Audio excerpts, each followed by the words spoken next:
Greetings, citizens from the rolling hills of the bluegrass. So for any of you who didn't take the time to read or listen, let's read this video, right? For any of you who didn't take the time to listen to my origin story, I found another letter. And this one was directed to Glenn Beck. And I actually posted this to his direct message, or whatever it was called, basically intra email on Facebook. Because it was a point where Glenn Beck was kind of in this weird stage. And you can take Glenn Beck for what he is, what he's not. I still am at times kind of confused by him as to where exactly he is. But there was a point, and that's why I wrote this letter. So I give you audio letter 7 to Glenn Beck. In 2007, I awoke to the idea that the country I thought I knew and loved was on a path that would end in its utter demise. In 2007, I realized that I had been drawn off that path onto a circling train of thought that pitted blue versus red. In 2007, I thought I threw my support behind Dr. Ron Paul, because he was the only one in the running saying anything of substance that had not been filtered by the established norms.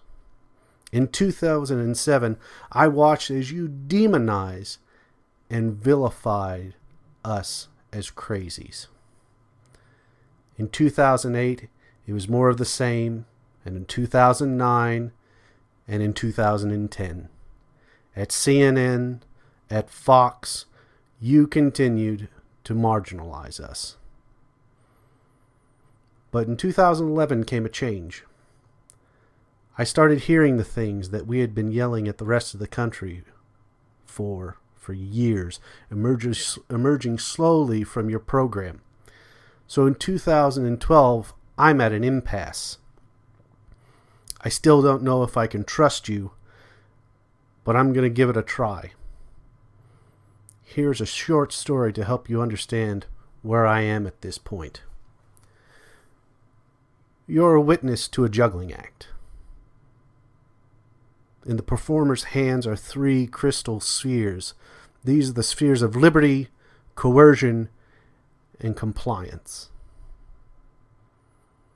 Each will vie for a time in the hands of the performer. Coercion and compliance are most effective when in the hands simultaneously. The sphere of liberty cancels out the effects of the other 2 to only negate itself if it hangs in the air above. The slightest loss of concentration, and it falls to the stage, shattering into dust. A call from the back of the room distracts the performer for an instant, and liberty leaves the hand. The jeering is just enough for the performer to lose sight of liberty. What happens next? Is there enough time to regain composure? For me, then, this leaves but 2 questions. Are you the performer needed, with the focus required, or are you the heckler in the back of the room? Merry Christmas. Yours in liberty. Real name redacted. He never responded. Glenn Beck never did. Never got back. I don't know if it had any effect, if he even saw it on his Facebook page. And there are things that tell me that he may not have seen it, but someone did. I doubt it. But that's me being hopeful that I would have small little push. Just a little push in a direction of freedom and liberty.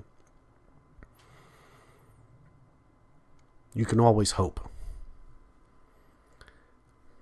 Because sometimes that's all you got.